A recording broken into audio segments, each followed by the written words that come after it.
नमस्कार दर्शकों, आपके साथ मैं हूं विवेक शर्मा और आप देख रहे हैं उत्तर बंगाल एवं सिक्किम का 24/7 television news channel SK live. Corona संकट के बीच आज देश में मनाया जा रहा है गणेश चतुर्थी का पर्व। राष्ट्रपति समेत अन्य नेताओं ने दी गणेश उत्सव की बधाई। पीएम ने लगाया गणपति बप्पा मोरया का जयकारा। देश में आज गणेश चतुर्थी का पर्व मनाया जा रहा है, लेकिन इस बार कोरोना महामारी के कारण कोई भी त्योहार पहले जैसे नहीं मनाया जा सकता, इसलिए घरों में रहकर या कम लोगों के साथ इस त्योहार को मनाने के लिए लोग प्रयास कर रहे हैं। गणेश चतुर्थी के दिन गणपति बप्पा के लोग अपने घर लाते हैं। गणेश जी को अपने घर पर आदर सत्कार के साथ स्थापित कर 11वें दिन उन्हें धूमधाम के साथ विसर्जित किया जाता है। इस अवसर पर देश के राष्ट्रपति से लेकर प्रधानमंत्री तक सभी ने बधाई दी है। देश के राष्ट्रपति रामनाथ कोविंद ने कहा, गणेश चतुर्थी के शुभ अवसर पर सभी देशवासियों को हार्दिक शुभकामनाएं। यह पर्व भारत के लोगों में अवैध उत्सव, उमंग और उल्लास का प्रतीक है। मेरी कामना है कि विघ्नहर्ता श्री गणेश जी की कृपा से कोविड-19 की महामारी समाप्त हो तथा सभी देशवासी सुखी और निरोगी जीवन जिए। देश के प्रधानमंत्री मोदी ने भी गणेश चतुर्थी पर बधाई दी है। उन्होंने गणपति बप्पा मोरया का जयकारा भी लगाया। उन्होंने ट्वीट कर लिखा, गणेश चतुर्थी के शुभ पर्व पर बहुत बहुत बधाई। भगवान गणेश का आशीर्वाद हमेशा हम पर बने रहे, हर तरफ खुशी और समृद्धि हो। गृह मंत्री अमित शाह ने भी समस्त देशवासियों को गणेश चतुर्थी की हार्दिक शुभकामनाएं दी। भगवान गणेश का भाद्रपद शुक्ल पक्ष में चतुर्थी के दिन ही जन्म हुआ था। इसी उपलक्ष्य में सभी आदमी अपना मनोकामना सिद्ध करने के बुद्धि के देवता गणेश जी को मानते हैं, इसीलिए पूजन करते हैं और इनका पहले शुद्ध ध्यान करके जल से स्नान, पंचामृत से स्नान, फिर शुद्ध जल से स्नान करा के वस्त्र, चंदन, टीका, मौली पहनाते हैं और फिर भोग 56 भोग का भोग लगाते हैं भगवान गणेश को। ऐसे ही पूजा 11 दिन तक चलता है और जो अनंत चतुर्दशी आज से ठीक आपका 31 तारीख को जो है उस दिन इनका विसर्जन हम करते हैं, गंगा में प्रवाहित करते हैं। और भगवान गणेश सभी मनोकामना को पूर्ण करने वाले देव हैं, बुद्धि के दाता हैं। দেখুন, গণেশ পূজার মাধ্যমেই আমাদের উৎসব শুরু হলো। এরপরে দুর্গা পূজা হবে, লক্ষ্মী পুজো, কালী পুজো, ভাইফোঁটা, দিওয়ালি, ছট পূজা, বড়দিনের উৎসব, মহরম, সব পূজা উৎসব হবে। কিন্তু সরকারের নিয়ম যেটা আছে সেটা মানতে হবে। আমরা পুজোতে শুধু ভলেন্টিয়ার্সরাই থাকবে। দর্শনার্থীরা যারা আসবেন 5 জনের বেশি একসঙ্গে দাঁড়াতে পারবে না। তারা 4 ফিট দূরে দূরে দাঁড়িয়ে ঠাকুর দেখতে হবে এবং এখানে অঞ্জলি যারা দেবেন, অঞ্জলিটা দেওয়ার ক্ষেত্রেও 5 ফুট দূরে দূরে দাঁড়িয়ে অঞ্জলি দেবেন। সেই সংখ্যাটাও একের সময় 5 জনের বেশি হবে না। আর আমাদের বিসর্জন ছোট করে হবে, দিনের বেলা হবে আর সামাজিক অনুষ্ঠানগুলো হবে। আমরা প্রসাদ বিতরণে ভিড় করছি না, কিন্তু ড্রাই খাবার মানুষের কাছে পৌঁছে দেওয়া হবে, গরিব মানুষের হাতে খাবার পৌঁছে দেওয়া হবে, অন্য অনুষ্ঠানগুলো হবে। সেই সঙ্গে আমাদের এই কটা দিন সরকারি বিধিনিষেধ নিয়ম আমরা মাইকের মাধ্যমে প্রচার করব, যেটা সামাজিক দূরত্ব বজায় রাখা, হ্যান্ড স্যানিটাইজ করা, মাস্ক পরা, এগুলো আমরা বলবো। আর 5 দিনের গণেশ পুজোকে আমরা ছোট করে 3 দিনে করেছি। এটা ডুয়ার্স ইভেন্ট কেয়ার সোसाइटी और विधान रोड। पश्चिम बंगाल में कोरोना प्रतिदिन बना रहा है रिकॉर्ड। एक दिन में सामने आई 3245 नए मामले। पश्चिम बंगाल में कोरोना वायरस का संक्रमण तेजी से फैल रहा है।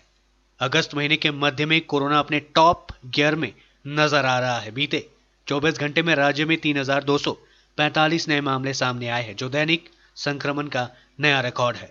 एक दिन में 55 लोगों की मौतें हुई है। राज्य के स्वास्थ्य विभाग द्वारा शुक्रवार को जारी मेडिकल बुलेटिन में जानकारी दी गई। स्वास्थ्य विभाग के बुलेटिन के अनुसार प्रदेश में पिछले 24 घंटे में 3082 लोग कोरोना को मात देने में सफल रहे। इन्हें लेकर राज्य में अब तक कुल 1,01,871 लोग स्वस्थ हो चुके हैं। अब प्रदेश में 27,804 कोरोना के सक्रिय मामले हैं। वहीं राज्य का रिकवरी रेट 76.51% से बढ़कर 76.96% हो चुका है। फिलहाल राज्य में संक्रमण का दर 8.90% है। 24 घंटे में 36,229 नमूने जांचे गए हैं। राजधानी दिल्ली में आतंकी हमले के अलर्ट के बीच एनकाउंटर में आईएसआईएस का आतंकी गिरफ्तार, 2 की तलाश जारी। राजधानी दिल्ली में एक बार फिर आतंकी हमले के अलर्ट के बीच दिल्ली पुलिस के स्पेशल सेल ने धौला कुआं से एक आतंकी को गिरफ्तार किया है। आतंकी के पास से आईईडी बरामद हुआ है। पुलिस ने इसे मुठभेड़ के बाद गिरफ्तार किया है। दिल्ली पुलिस स्पेशल सेल के अनुसार धौला कुआं में दिल्ली पुलिस के स्पेशल सेल के द्वारा मुठभेड़ के बाद एक Islamic state of Syria and Iraq operative को गिरफ्तार किया गया है। उन्होंने बताया कि आरोपी के पास से आईईडी भी बरामद किया गया है। गिरफ्तार आईसिस के सदस्य का नाम अब्दुल यूसुफ है। जानकारी के मुताबिक आतंकी अब्दुल यूसुफ कश्मीर का रहने वाला बताया जा रहा है। इसके पास 2 आईईडी और एक पिस्टल बरामद किया गया है। यहाँ पर बता दें कि पहले ही दिल्ली पर अलर्ट जारी कर दी गई थी। आतंकी संगठन जैश ए मोहम्मद के 3 खोखर आतंकी पाकिस्तान के रास्ते भारत में दाखिल हो चुके थे। ये तीनों आतंकी दिल्ली में कोई बड़ा आतंकी हमला कर सकते हैं और इसके निशाने पर दिल्ली में रहने वाले वीवीआईपी है। जैश ए मोहम्मद के इन 3 आतंकियों का नाम गुलजान, जुमान खान और शकील अहमद बता। देश में बदस्तूर जारी है कोरोना वायरस का कहर। बीते 24 घंटे में सामने आए 69,000 नए मामले। अब तक हो चुकी है 55,000 से ज्यादा लोगों की मौतें। भारत में बीते 24 घंटे में कोरोना वायरस संक्रमण के 69,878 नए मामले सामने आए हैं और इसी के साथ यहां शुक्रवार तक मरीजों का आंकड़ा 29,05,830 तक पहुंच गया है। इस दौरान 945 लोगों की मौतें भी हुई। इसके बाद देश में मृतकों की कुल संख्या 54,849 पहुंच चुकी है। स्वास्थ्य मंत्रालय के द्वारा जारी ताजा आंकड़ों के मुताबिक बीते 24 घंटे में 62,282 मरीज महामारी से ठीक हुए हैं और इसी के साथ अब तक देश में ठीक होने वाले लोगों की संख्या 21,58,946 तक पहुंच चुकी है, जो रिकवरी दर 74.30% तक पहुंच चुकी है। देश में फिलहाल सक्रिय मामलों की संख्या 6,92,000। इलेक्ट्रिक शॉक लगने से दंपति की दर्दनाक मौत। पश्चिम बंगाल के अलीपुरद्वार जिले में हाई टेंशन तार के इलेक्ट्रिक शॉक लगने से एक दंपति की दर्दनाक मौत हो गई। हादसे में मारी गई महिला 3 महीने गर्भवती बताई जा रही है।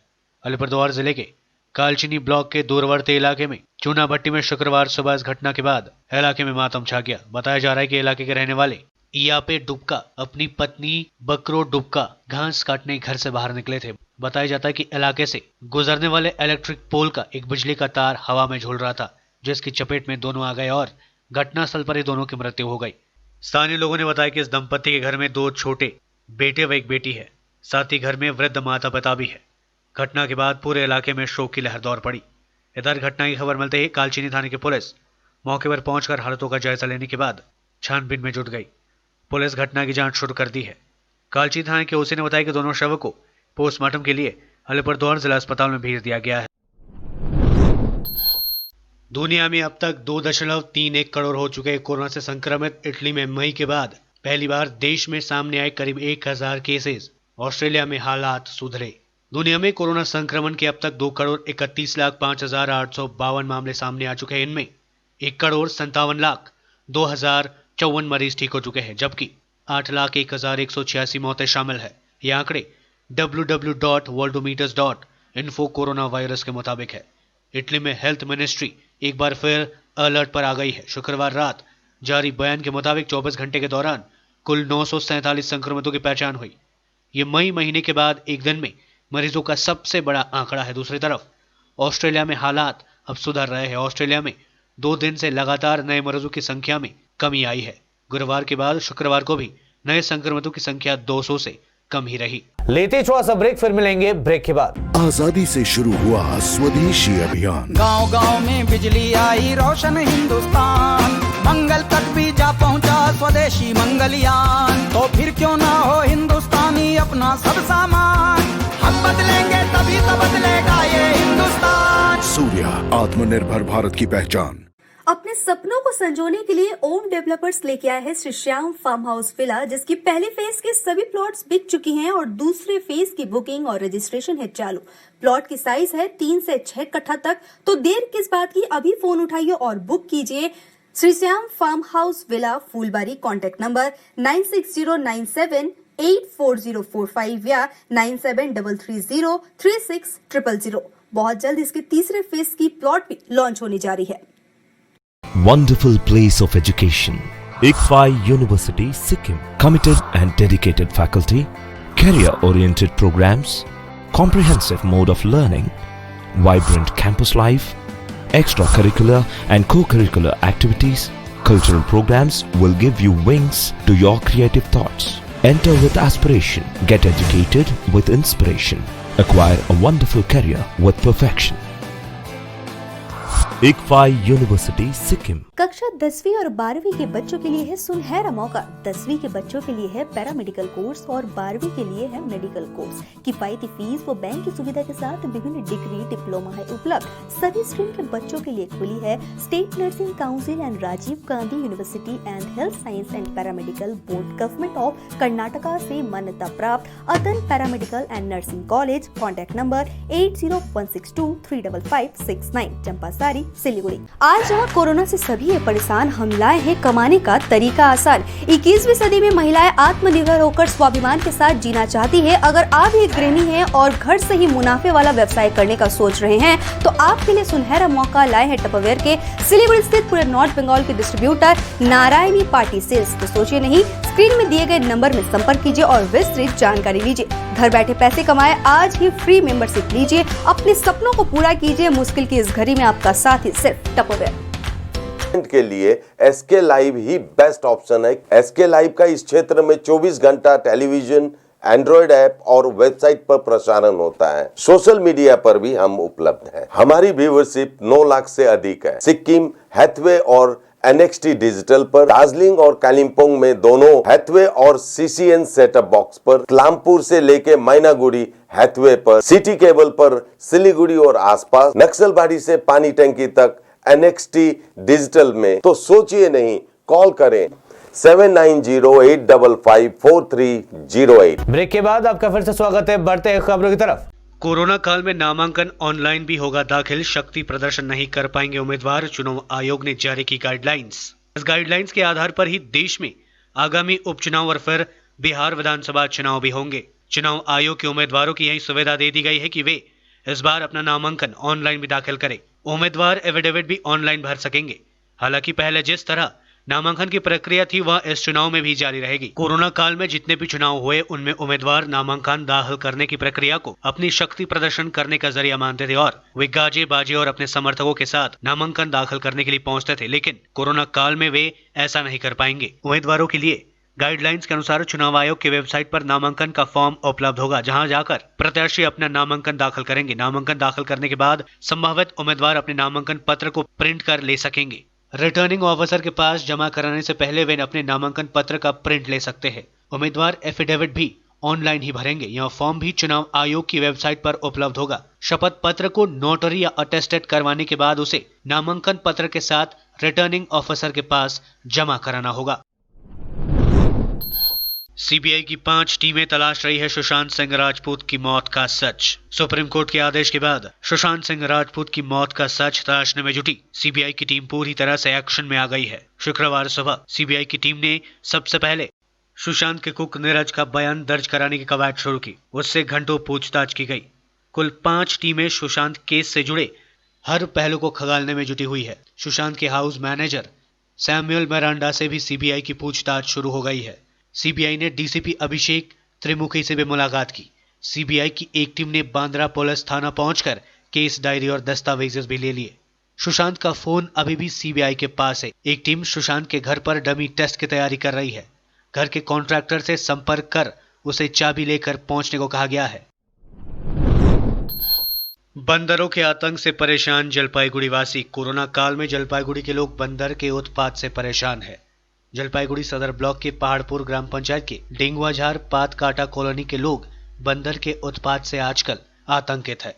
स्थानीय लोगों ने बताया कि पिछले कुछ दिनों से बंदर का झुंड लोगों के घरों में घुसकर तांडव मचाते हैं और सामानों को नष्ट कर दे रहे हैं। इसके साथ एक घर से दूसरे घर उछल कूद कर मचा रहे हैं। बंदरों के तांडव से लोगों में भय व्याप्त है। इलाके के लोगों ने बताया कि इस बारे में वन विभाग को सूचित किया गया है। वहीं शनिवार सुबह भी बंदरों के झुंड को पातकाटा इलाके में तांडव मचाते देखा गया। बंदर के उछलकूद से आज सुबह लोग नींद से जागे। बंदर को भगाने के लिए लोगों ने पटाखे भी फोड़े, लेकिन बंदर इलाके से जाने को तैयार ही नहीं है। फिलहाल लोगों ने वन विभाग से इस समस्या के स्थायी समाधान की गुहार लगाई है। অসুবিধা বাগানে খাওয়া নাই এবং সব বাগানের খাবারে বাবু বাসা তো শেষ, পেয়ারা কাঁঠাল এইসব খাচ্ছে, একদম সারা পাটকাটা জুড়ে বান্দরের উৎপাত এই কদিন থেকে শুরু হয়েছে। অসুবিধা হচ্ছে তো, তারে ঝুলতেছে, তার ছিঁড়ে যাচ্ছে, ঘরের ভিতরে ঢুকে ভাত খায় নিচ্ছে অনেকে। कोरोना वायरस के खिलाफ लड़ाई लड़ने के लिए भारत में बीजीसी वैक्सीन आईसीएमआर ने शुरू किया ट्रायल। देश में कोरोना वायरस के मामले तेजी से बढ़ते जा रहे हैं। देश में लोगों को वैक्सीन का इंतजार है। इस बीच मुंबई में आज से कोरोना वायरस के खिलाफ बीजीसी वैक्सीन के असर का अध्ययन करने के लिए ट्रायल शुरू किया जा रहा है। कोरोना के खिलाफ भारत की बीजीसी वैक्सीन काम आएगी या नहीं, इसका जवाब आने वाले कुछ दिनों में पता चल जाएगा। बृहन मुंबई महानगर पालिका बीएमसी ने आईसीएमआर बीजीसी वैक्सीन का ट्रायल शुरू कर दिया है। बीएमसी अधिकारियों के अनुसार बीजीसी वैक्सीन आमतौर पर बच्चों को ट्यूबरकुलोसिस टीबी में दी जाती है। इस टीके के अन्य सांस से जुड़ी बीमारियों में इस्तेमाल भी अच्छा साबित हुआ है।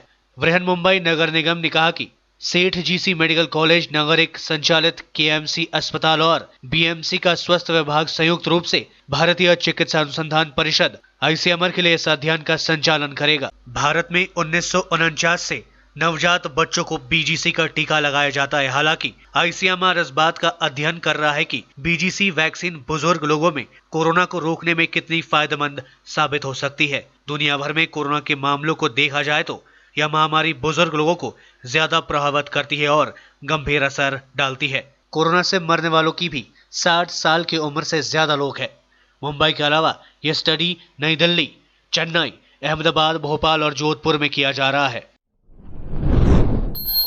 पत्नी की हत्या कर पति ने थाने में किया आत्मसमर्पण। पश्चिम बंगाल के जलपाईगुड़ी में एक व्यक्ति ने कथित तौर पर अपनी पत्नी की हत्या कर थाने में आत्मसमर्पण कर दिया। जलपाईगुड़ी कोतवाली थाना अंतर्गत डंगापाड़ा इलाके में गुरुवार देर रात इस घटना के बाद इलाके में सनसनी फैल गई थी। पुलिस ने बताया कि मृतक की शिनाख्त आंखें विश्वास के रूप में की गई है। पुलिस ने गृहवधू की हत्या के आरोप में उसके पति पेशे से राज मिस्त्री गौतम विश्वास को गिरफ्तार कर लिया। शुक्रवार को उसे अदालत में पेश किया गया। बताया जाता है कि लंबे समय से पति पत्नी के बीच पारिवारिक विवाद चल रहा था। गुरुवार को दोनों के बीच विवाद चरम पर पहुंच गया। इसी दौरान गौतम ने आंखी के सिर पर हथौड़े से वार कर दिया। घटना के बाद काफी देर तक वहां जमीन पर पड़ी रही। बाद में आसपास के लोगों ने इस बारे में पुलिस को सूचित किया। पुलिस मौके पर पहुंचकर उसे जलपाईगुड़ी सुपर स्पेशलिटी अस्पताल में भर्ती कराया, जहां चिकित्सकों ने उसे मृत घोषित कर दिया। दूसरी ओर मृतक आंखें विश्वास के पिता वीरेंद्र ने गौतम पर उसकी बेटी पर तरह तरह के अत्याचार करने का आरोप लगाया। কালকে তো জানি না, আমি তো রাত্রে আমি অফিস করা জোহরি আর এরা এখানে কোথা থাকে? মেয়ে কোথায় থাকতো? এই যে পান্ডাপাড়া ডাঙ্গাপাড়া। কি জানলেন? কোথা থেকে কে ফোন করেছিল? কি এই থানা থেকে বাবু ফোন করছিল। কি জানলেন? বাবু ফোন করলো যে আপনার মেয়ে অসুস্থ আছে, আপনি তাড়াতাড়ি থানায় আসেন। তারপরে পরে আমরা আসলাম, রাত তিনটার পরে আসছি গাড়ি নিয়ে, এই গাড়িটা নিয়ে আসছিলাম। পরে বাবু বললো যে পরে আসো, রাত পরে এসে যে কেস দেখাইলাম, জানলাম ওই যে আমার কাছে আমার ভাই নিয়েছিলাম, বাবু ডাক্তার নিয়ে ওরা দূরে নিয়ে বলছে যে হাতুটা পিটাই মারছে, গলা টিকা মারছে মেরে। आज के लिए बस इतना ही और मुझे दीजिए इजाजत और देखते रहिए एसके लाइव, आपका समय आपकी खबर। धन्यवाद।